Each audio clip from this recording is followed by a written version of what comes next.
episode 9 of the Go Get 'em Agility podcast. My name is Margaret Hughes, and I'm your host.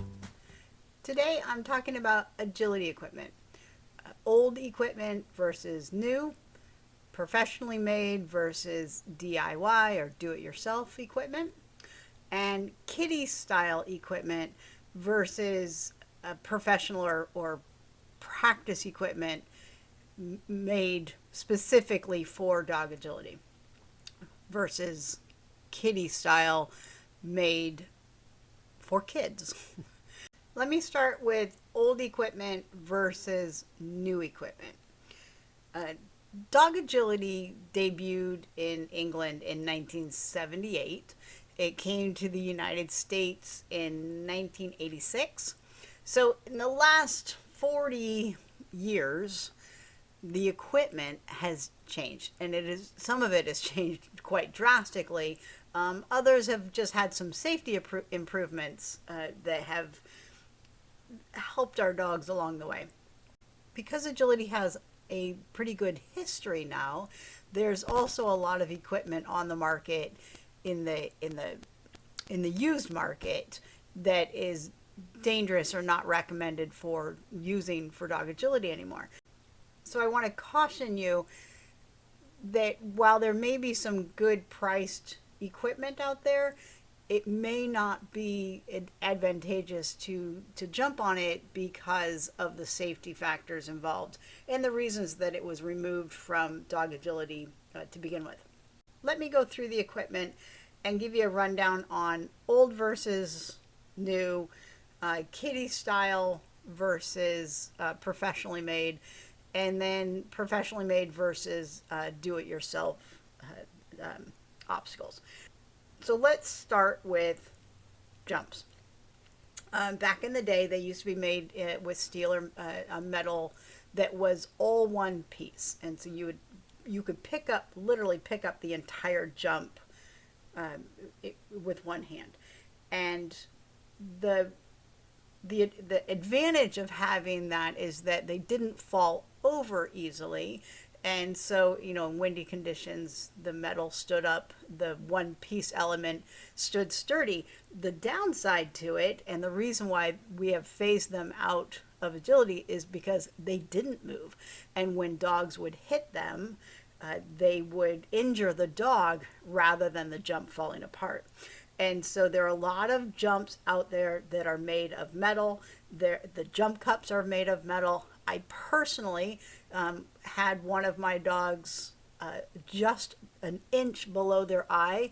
It was sliced about an inch and a half long from a metal jump cup. And so we stopped using them because our dogs were getting injured. So I would avoid any jumps that are made of metal. I would avoid jumps that are all one piece. Even the PVC pipe ones that are all one piece, they're not as dangerous for the dogs, but they still create an impact on the dog that, if you have a soft dog, can create some apprehension for the dog wanting to jump. The style these days are PVC jumps or vinyl jumps that fall away from the dog on impact. Those are the jumps that I would recommend today. And we want displaceable bars that are going to come off when the dog hits them, and not hold on to the jump or cause the dog to injure a foot or a shoulder. The tire jump used to be an actual tire, and while we moved away from that a number of years ago, we went to a corrugated pipe that was all one piece, and it was a non-breakaway tire. And today, because of handlers complaining to organizations, dogs were getting injured on the non-breakaway tires.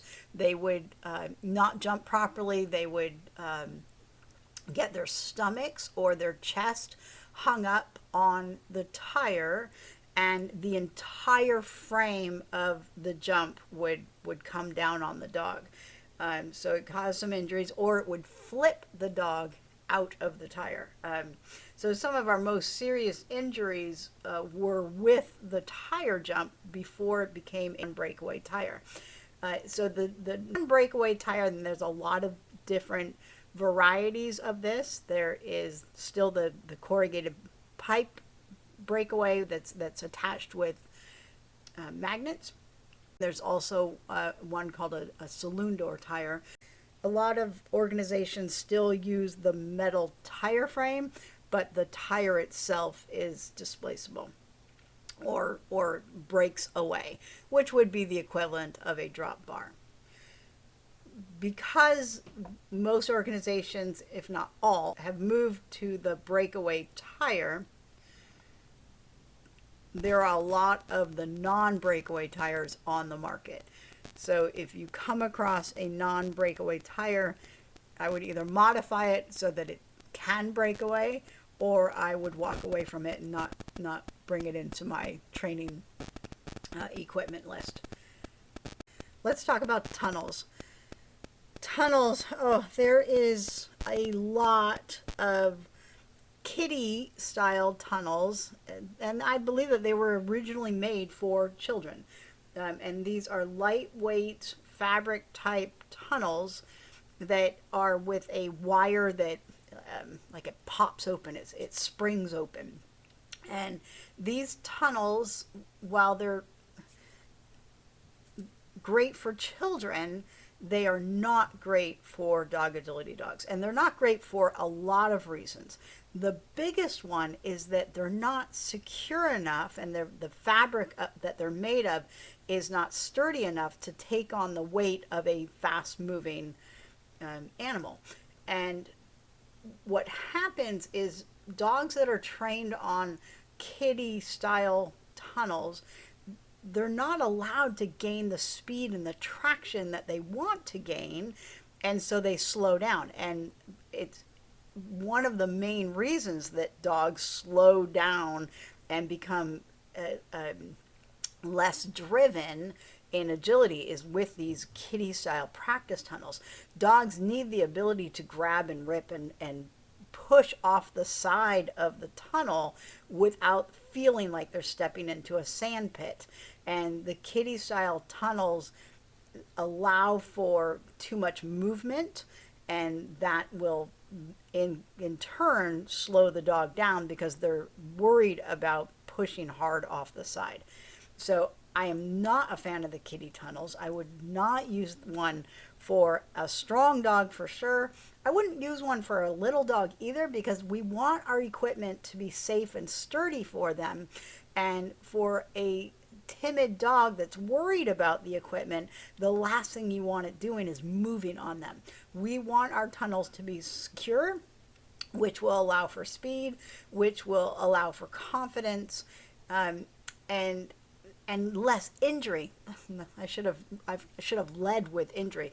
The soft kiddie tunnels, because they do not support our dogs' running styles, the dogs can step into them. It's like stepping in a hole. They can tear ligaments and shred up their bodies because the equipment is not supporting them underneath. Here are other things to take into consideration if you do get a professionally made tunnel or a practice tunnel. So there's different varieties. There is competition tunnels, and then there are practice tunnels. They're both professionally made, but one is allowed in competition because of its sturdiness, because of its dimensions, because of the pitch allowed on the wiring. The pitch is the spacing between wires as it rolls down the tunnel. And the practice ones, while they are fantastic for practice, there's just some specification that doesn't allow them to be competition tunnels. But regardless if you get a professionally made tunnel for practice or a professionally made tunnel for competition, the older the tunnel gets, obviously the more wear it takes. And here are some of the things to look out for if you're in the market for a used tunnel. Number one, what I call spider webs. So when you look through the middle of the tunnel, you will see like spider webs coming down from the fabric, or they can even be coming up, but uh, if you roll the tunnel, they'll be hanging down. And this is the material, the rip cord that is used for making the tunnel. So it's a nylon thread that is starting to come away from the plastic in the rip cord fabric, and is now hanging down into the dog's space. So it can get wrapped around toes, it can get wrapped around feet. It bothers dogs that are in the tunnels if it's in their face. And it just can become dangerous. It can separate and actually grab onto the dogs. And so if you have a tunnel with spider webs coming down, number one, get in there and scissor cut them out. But two, also know that your tunnel is starting to fall apart. And so start to be aware that that holes are going to start to emerge. More spider webs are going to continue to emerge. And also wire will start to be exposed when it starts to deteriorate. So things to look out for: the spider web threads, the nylon threads coming off of your tunnel that are coming in on the inside of the tunnel. Holes will start to emerge, and obviously the bigger the hole, the more danger it poses. And then wire will start to become exposed. And so all of those things are reasons to avoid an older used tunnel.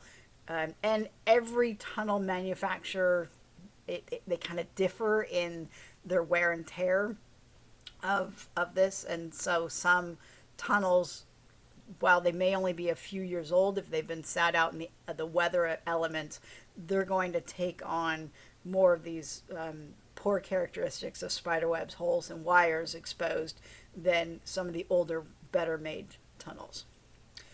One last mention about tunnels is watch for tunnels that collapse under the weight of the sandbags. So when you have a sandbag holding the tunnel down, the tunnels will eventually take on an egg shape. So they will flatten out and they will become wider on the edges and flatter on the top and towards the top and the bottom. Watch out for any tunnels that are starting to cause an egg shape or an oval shape as opposed to a round shape. Move your tunnels often, get your tunnel bags off of them when they're not in use, and watch out for this, especially with our large dogs, our Leonbergers, our Bernese Mountain Dogs.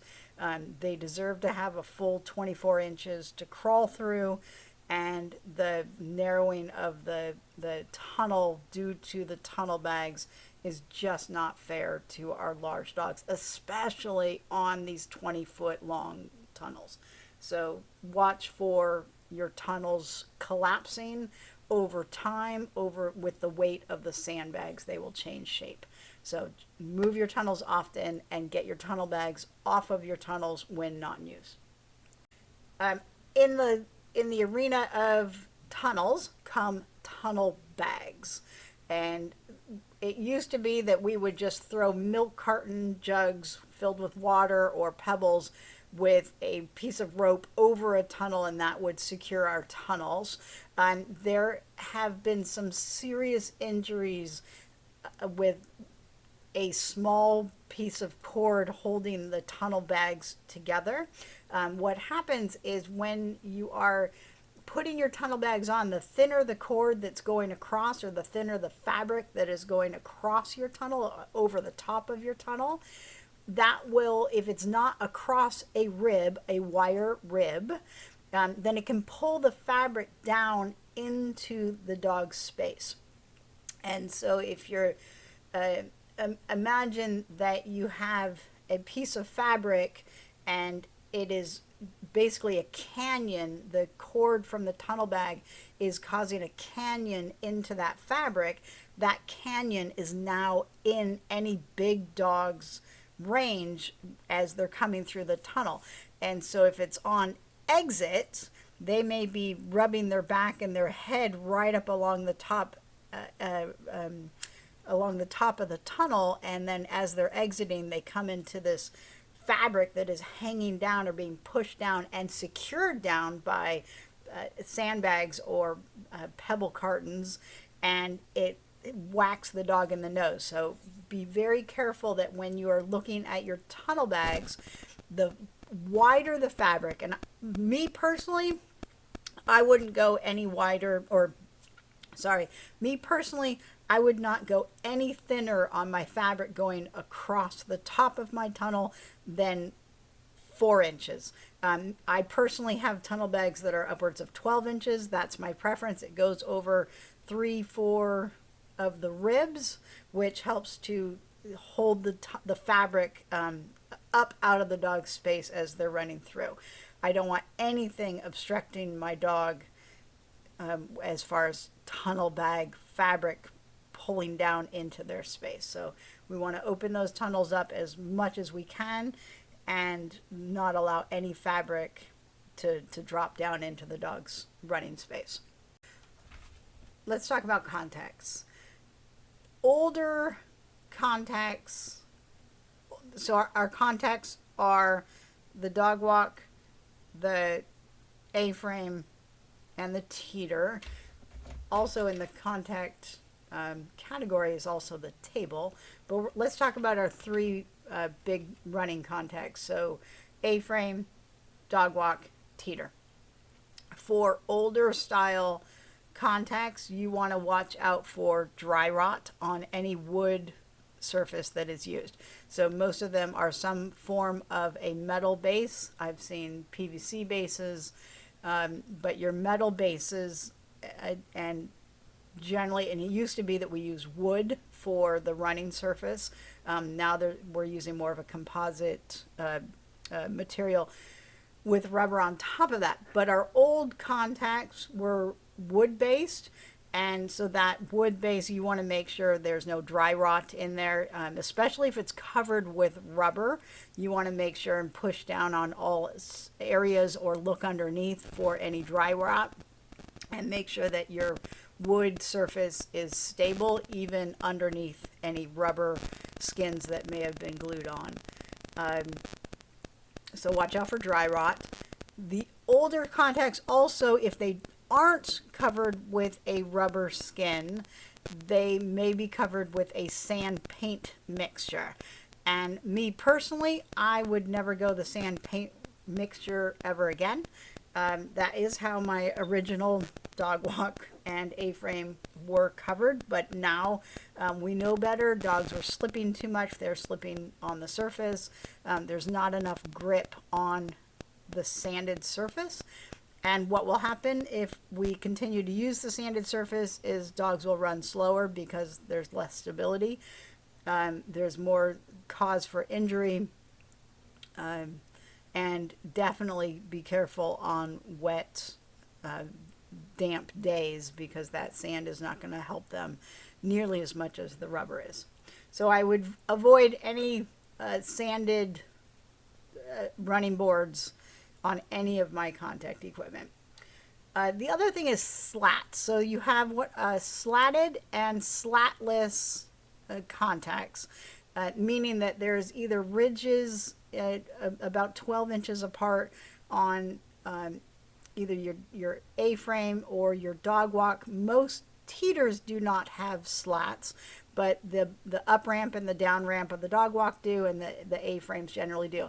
Although there are some organizations that are slatless, so no slats whatsoever, and there are problems with that configuration as well.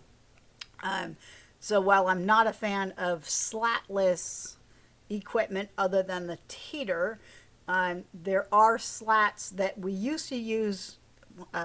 What would it have been? A 1-inch board by a 1/2-inch board, literally a piece of wood that was on the equipment, and every 12 inches or so. The wood-based slats I would avoid completely. They caused broken toes, jammed toes. They are not dog friendly at all, especially the faster our dogs have gotten. The wood slats just they didn't work well for our dogs that were moving quickly. Just lots of injuries, lots of toe injuries with wooded slats. So now they have rubber slats, which are much kinder to our dogs, give them traction, but at the same time aren't jamming up toes. So I would avoid any wood, sanded wood.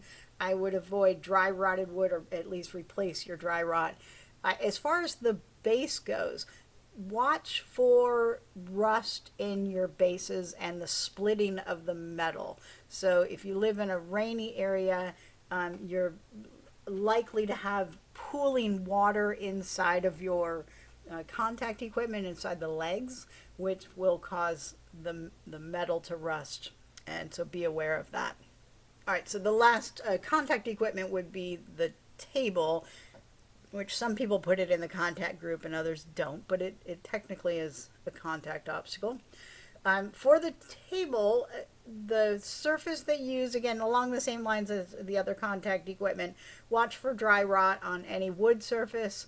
The sanded surface is not ideal for most dogs that are moving at speed, and the problem with the sanded equipment is not only the safety of it, them slipping on it, it doesn't offer a whole lot of traction, but for those dogs that want to be fast, they're going to slow up because of the surface, because it's unstable.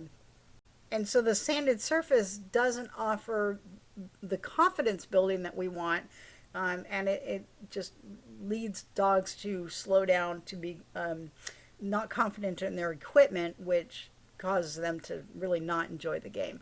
So I highly recommend a rubber skin, which is like a poured rubber versus a sprinkled rubber. So I would avoid the sprinkled rubber. I would go with a poured rubber. It costs more, but in the long run, it is well worth it. For tables, also be aware of lightweight tables.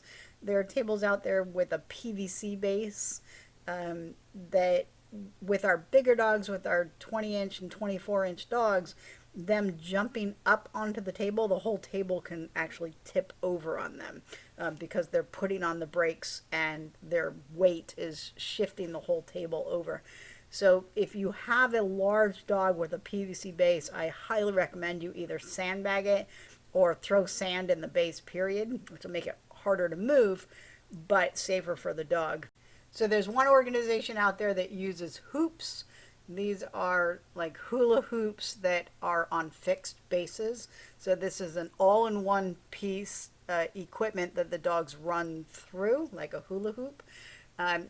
For our large dogs, so dogs that practice on hoops that are large enough for their tails to hit the hoops, I have seen dogs that run with their tails up, and as they're passing through the hoop, their tail is grabbing onto the top of the hoop and pulling the whole hoop with the dog. So for these dogs, I would definitely have some sand or some sort of weight in the base of the hoop to prevent it from dragging with the dog. It's not a big deal for dogs that don't care, but again, for the dogs that do care, it's going to drop their confidence. It's going to prevent them from wanting to go through the hoop in the first place. And so protect your dog's confidence. Add some sand or a sandbag to the edge of the hoop to help prevent it from being dragged behind the dog as they move through it. All right, I think we've come to our last piece of equipment, and that is weave poles. Weave poles have changed over the years, and the old equipment that is out there is going to be a smaller space from pole to pole than the newer styles. So there are straight sets of 6. There are straight sets of 12. There are channel weaves. There are V-set weaves. There are 2x2s out there, 2x2s with a thicker base or a heavier base, and then 2x2s with a lighter base. All right, so first off is spacing. Back in the day, it was, I think, 18 inches. And so you will have old sets of weave poles out there that are 18 inches. And now they are 24 inches, or they are widely 24 inches. So the teacup group still use the 18, but most organizations are somewhere between 22 and 24 inches, with most of the clubs going to 24 because that is the regulation for certain organizations. And so while the other organizations that allow for 22, they also allow for 24 inches. And so most clubs have moved towards the 24-inch spacing, which it leaves a lot of weave poles out there in the 18, 20, and 22-inch spacing. So when you are purchasing weave poles, an old set of weave poles, measure from pole to pole, from center pole to center pole, and it should be 24 inches. I would walk away from a set that is 18 inches. We've learned a lot about our dogs and the way that they move, and less injury for on the 24-inch spacing versus the 18-inch spacing. So that's number one with your weave poles. The other thing is the type of weave pole base that you purchase or that you make. So there are lots of weave pole bases out there, from do-it-yourself wood ones to do-it-yourself PVC ones. I've even seen do-it-yourself steel ones, which are definitely of the three options, those are the ones I would go for. Here's the problem with the wood ones. They're going to create a bigger picture for the dog. So safety-wise, not a huge deal unless it's a small dog. For the PVC pipe bases, the biggest problem that I've seen with them is the weight of them, and they aren't as sturdy for the dogs to learn how to weave. And so it's okay for dogs that aren't that pushy with the weave poles. However, with speed comes or with confidence comes more speed. And for dogs that are on pieces of weave pole base that move on them, they'll learn one of two things: either how to move the weave poles out of the way and plow through, and then when they get to a trial and they're nailed down or taped down to the surface, they can't move them and they start popping out of them because they're used to moving them. So that's the first thing. The other thing is, for dogs that are not as confident in their weave poles, the bases moving on them it's going to cause the whole pole to move on them as well, which can cause the dogs to worry about their weave poles and worry more about the equipment than they are about their foot pattern. And so if you have a set of PVC bases that your dog is actually moving, then I would add some sand to them or somehow make them more stable so that the dogs aren't able to move the entire base as they travel through the weave poles. For the 2x2s, it's the same problem. That the big dogs that are plowing through and adding speed and just moving through the weave poles quickly, and they're touching the weave poles, they're shoving the weave poles out of the way. Those lighter bases, you're just going to end up with a dog that shoves the poles out. And when they get to a straight set of 6 and the weave poles don't move on them, they're going to be like, hey, this isn't the same thing, and possibly pull out. So for 2x2s, while the light bases are great for handlers moving them into different configurations, for big, heavy dogs that are weaving with gusto, you want a heavier base that's going to not move upon impact. And that takes us to support of the weave base. So when you look at a weave pole base, there are feet that come off of the weave pole base. And the more feet that are on the base, the sturdier it's going to be. If you only have 2 feet holding the weave poles in upright, then as the dog weaves through them, they're going to wiggle quite a bit. And for a dog that is moving with speed and gusto and actually moving the poles out of their way, those weaves are going to start to just shake and rattle as the dog's moving through them, which one brings down confidence, brings down speed, and is just dangerous in general for the dog whacking themselves inappropriately with those weave pulls. So for our big, strong weave pull dogs, I would go with a heavier base, or a base that you can secure down, and that has more feet to help support it. My weave pulls that I have multiple sets of weave pulls, but my main set of straight 6 have a foot on every pole that is opposite to the dog's weaving pattern. My channel set has 2 metal bases that run parallel to each other with only 2 feet that come out at the beginning and the end of the set of 6 weaves, and they definitely move more on my big dogs than my straight set that has feet every pole on, on opposite sides. The weave poles themselves, some organizations have moved away from taped weave poles, so that's the tape pattern that would run down a weave pole to show the dog where the weave poles were. They've moved away from allowing tape because it was pulling away from the poles, and that residue, that stickiness, was grabbing onto some dogs' fur, right in their face, their eyes, depending on where it was pulling away from the weave poles itself. So no more tape is used in some organizations. Recommend that if you have tape on your own weave poles, to just make sure that they're not in your dog's face, that it's not grabbing onto your dog's coat as they're running through them. Again, it's not a huge safety deal. However, it's going to slow your dogs down. It's going to cause them lack of confidence if they have a piece of tape hanging in their eyes where they want to travel. So pay attention to the tape. If you do have old poles that have tape on them, it's so easy to paint them. I would just peel the tape off, get some Goo Gone on there, get all the old residue off, and then repaint them. It's not terribly hard. It just takes a little bit of time. Some organizations have just a color band, every foot going up the pole. Others have a barbershop style color going up and down the pole.